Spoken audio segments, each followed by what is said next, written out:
حمدا ومسلما ومصليا أما بعد فأعوذ بالله من الشيطان الرجيم بسم الله الرحمن الرحيم واعتصموا بحبل الله جميعا ولا تفرقوا واذكروا نعمة الله عليكم إذ كنتم أعداء فألف بين قلوبكم فأصبحتم بنعمته إخوانا وكنتم على شفا حفرة من النار فأنقذكم منها كذلك يبين الله لكم آیاتہ لعلکم تہتدون صدق اللہ مولانا العظیم۔ حضرات ذی وقار اللہ کے فضل رسول کریم علیہ السلام کی نظر رحمت کے ساتھ عنوان نمبر 13 امن کا قیام کیسے ممکن ہے اس کے ساتھ حاضر ہوں۔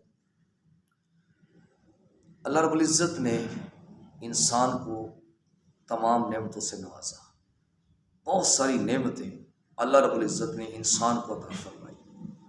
ان تمام نعمتوں میں سے جو انمول نعمت ہے وہ امن کا ہونا ہے۔ جس معاشرے میں امن ہو، سکون ہو، وہ معاشرہ کبھی بھی بگاڑ کا شکار نہیں ہوتا۔ لیکن جس معاشرے میں امن ختم ہو جائے، بد امنی آ جائے، عریانی آ جائے، فحاشی آ جائے، وہ معاشرہ کبھی بھی سکون کا متحمل نہیں ہو سکتا۔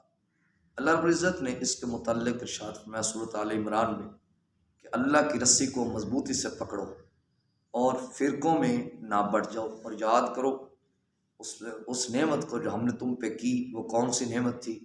کہ تم ایک دوسرے کے دشمن تھے، ہم نے تمہارے دلوں میں الفت ڈالی اور تمہیں بھائی بھائی بنایا، اور تم آگ کے کنارے پر پہنچ چکے تھے، بس ہم نے اس سے آپ کو نکالا۔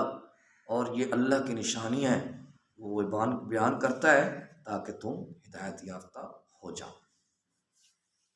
کسی بھی معاشرے کے لیے سکون کے لیے ضروری ہے کہ اس میں امن ہو، لیکن جس معاشرے میں عدل و انصاف کا جنازہ اٹھ جائے اس معاشرے میں امن قائم نہیں ہو سکتا۔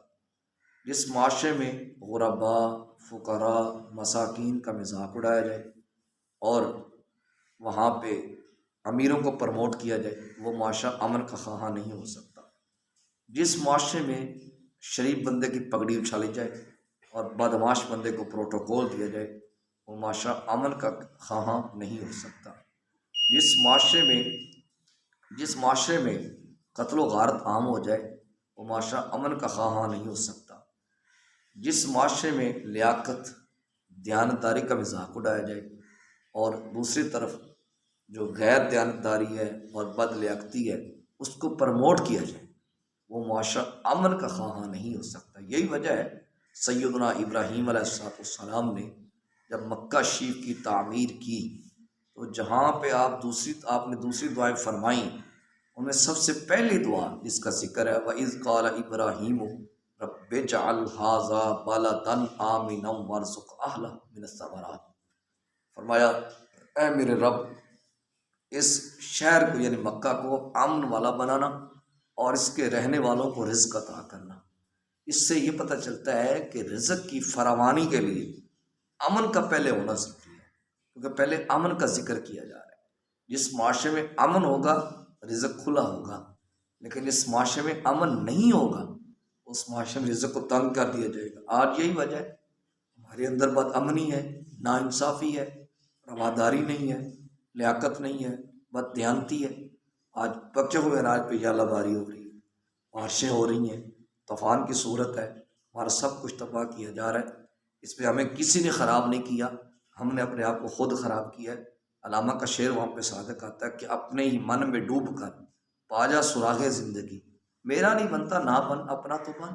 ہم اپنی ذات کے ساتھ مخلص نہیں ہیں، جب تک اپنی ذات کے ساتھ مخلص نہیں ہوں گے اس وقت تک امن قائم نہیں ہو سکتا۔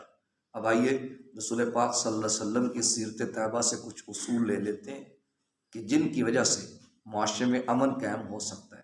سب سے پہلی چیز عدل و انصاف کا ہونا ہے، اور عدل و انصاف کا تعلق صرف دوسروں کی ذات کے ساتھ نہیں ہے، عدل و انصاف کا تعلق اپنی ذات کے ساتھ بھی ہے۔ مثلا میں اپنے جسم کے ساتھ اعتدال کرتا ہوں، قوت غضبیہ اعتدال کے ساتھ استعمال کرتا ہوں تو یہ میرے جسم کا انصاف ہے۔ قوت شہوانیہ جہاں پہ اللہ رب العزت نے مجھے استعمال کرنے کا حکم دیا ہے وہاں پہ کرتا ہوں تو یہ انصاف ہے۔ قوت سامعہ کانوں کا صحیح استعمال کرتا ہوں، یہ میرے جسم کا انصاف ہے، آنکھوں کا صحیح استعمال کرتا ہوں، یہ میرے جسم کا انصاف ہے، پاؤں کا صحیح استعمال کرتا ہوں، یہ میرے جسم کے ساتھ انصاف ہے، کھانے اور پینے میں توازن رکھتا ہوں تو یہ جسم کے ساتھ انصاف ہے۔ جیسے کوئی بگاڑ پیدا ہوگا میرا مزاج فوراً خراب ہو جائے گا۔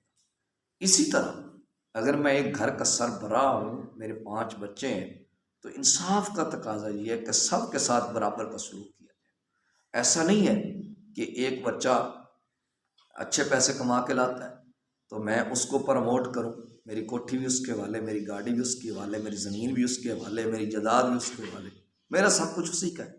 باقی جو تھوڑے پیسے کمانے والے ہیں وہ تو میرے بیٹے ہی نہیں، وہ تو گستاخ ہے، وہ تو بے ادب ہے۔ نہیں، اگر ایک بیٹا نافرمانی کرتا ہے اس کا صلہ اس کو خود مل جائے گا، ہم کسی کو وراثت سے محروم نہیں کر سکتے۔ حضرت نعمان بن بشیر رضی اللہ تعالیٰ عنہ سرکار دو عالم صلی اللہ علیہ وسلم کی بارگاہ میں حاضر ہو گئے، عرض کرتے ہیں یا رسول اللہ صلی اللہ علیہ وسلم، یہ میرا بیٹا ہے، میں اس کو باغ تحفے میں دینا چاہتا ہوں۔ رسول اللہ صلی اللہ علیہ وسلم نے فرمایا کیا تو نے اپنے سب بیٹوں کو باغ تحفے دے دیے؟ نہیں جی، اس کو دینا چاہتا ہوں، آپ اس میں گواہ ہو جائیے۔ رسول اللہ صلی اللہ علیہ وسلم نے فرمایا میں ظلم پر گواہ نہیں بنتا۔ اسی طرح سرکار دو عالم صلی اللہ علیہ وسلم کی بارگاہ میں ایک عورت کو لایا گیا جس کا نام فاطمہ تھا، اس نے چوری کر رکھی تھی، حضور نے اس کے ہاتھ کاٹنے کا حکم دیا۔ صحابہ نے عرض کی جو حضور یہ معزز قبیلے کی عورت ہے، تو حضور صلی اللہ علیہ وسلم نے فرمایا تم اس فاطمہ کی بات کرتے ہو، اللہ کی قسم اگر اس کی جگہ پہ فاطمہ بنت محمد بھی ہوتی میں اس کے ہاتھ کاٹنے کا حکم دے دیتا۔ یہ عدل و انصاف کا معیار ہے۔ دوسری چیز ہے کہ اپنی ذاتی مفادات کو چھوڑنا، دوسروں کو ترجیح دینا، یہ بھی امن کے قیام کا بہت بڑا ذریعہ بنتا ہے۔ حجر اسود کو جب نصب کیا جانا تھا، قبیلے جھگڑ رہے تھے، لڑ رہے تھے، تو سب نے رسول اللہ کا فیصلہ چھوڑ دیا۔ اگلے دن رسول اللہ صلی اللہ علیہ وسلم تشریف لائے تو سرکار نے ہر ایک قبیلے کا ایک ایک فرض شامل کر لیا، جس کی وجہ سے حجر اسود نصب ہو گیا۔ تو وہی قبیلے جو کل آپس میں جھگڑ رہے تھے، لڑ رہے تھے، ضرور خود بھی کر سکتے تھے، نہیں لڑ رہے تھے، آج وہ شیر و شکر ہو گئے، ان کے اندر امن قائم ہو گیا۔ اسی طرح اپنی خواہش کو قربان کرنا امن کے قیام کے لیے، یہ بھی بہت بڑے اجر کی بات ہے اور اس سے امن قائم ہوتا ہے۔ رسول اللہ صلی اللہ علیہ وسلم فرماتے ہیں اے عائشہ،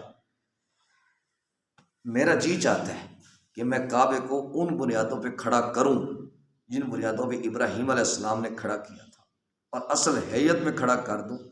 تو میں اس لیے نہیں کرتا کہ مجھے تیری قوم سے ڈر لگتا ہے کہ نئے نئے مسلمان ہوئے، کہیں ایسا نہ ہو کہ میں کعبے کو گراؤں تو یہ اسلام سے متنفر نہ ہو جائے۔ تو بعض دفعہ ایسے کام ہوتے ہیں جو بندہ کرنا چاہتا ہے لیکن بندہ بعد میں جائزہ لیتا ہے کہ میں یہ کام کروں گا تو اس کی وجہ سے معاشرے میں بد امنی آ جائے گی، تو فتنہ جو ہے نا یہ قتل سے بھی بہت بڑا ہے۔ اور چوتھی چیز ہے کہ نیکی کا حکم دینا، برائی سے منع کرنا۔ لیکن یہاں پہ کوئی گناہ کر رہا ہے میں نہیں روکتا، میں یہ کہتا ہوں یہ کون سا میرے ساتھ ہو رہا ہے، کسی کے ساتھ زیادتی ہو رہی، میں یہ کہتا ہوں یہ کون سے میرے ساتھ ہو رہی ہے، جب کوئی ظلم کر رہا ہے کون سا میرے ساتھ کر رہا ہے، یہ مسلمان کو شیوا نہیں دیتا۔ برائی سے منع نہیں کرتے، وہی کرتا ہے تو کرتا رہے، ہمیں کیا لگے، نہیں، ہم عاجز مسلمان ہیں، ہم سے کل پوچھا جانا ہے کہ تم نے برائی کو دیکھا تھا اور تم نے برائی کو منع نہیں کیا تھا، تو ایک مسلمان کو یہ بات شیوا نہیں دیتی کہ وہاں پہ وہ جناب اس طرح کرے۔ اور پانچویں چیز ہے کہ فیصلہ کرنے میں جلدی کرنا۔ جس معاشرے میں فیصلے لٹک جاتے ہیں، التوا پہ التوا آتا ہے، سماعت پہ سماعت آتی ہے، اس معاشرے میں قتل و غارت ہوتا ہے، اس معاشرے میں بد امنی ہوتی ہے، اس معاشرے میں دوسروں کی عزت نفس کو مجروح کیا جاتا ہے، ایک دوسرے کو چور کہا جاتا ہے، پھر عدلیہ پہ حملے ہوتے ہیں، پھر سپریم کورٹ پہ حملے ہوتے ہیں، پھر حکمرانوں پہ حملے ہوتے ہیں، پھر ججز رات کہتے ہیں جی ہمیں تھریٹ کیا جا رہا ہے، ہم پہ حملہ آور ہو گئے لوگ۔ بھائی اس میں کسی نے آپ کو نہیں ڈبویا، آپ نے اپنے آپ کو خود ڈبویا، آپ نہ دیں اس بات پہ سماعت۔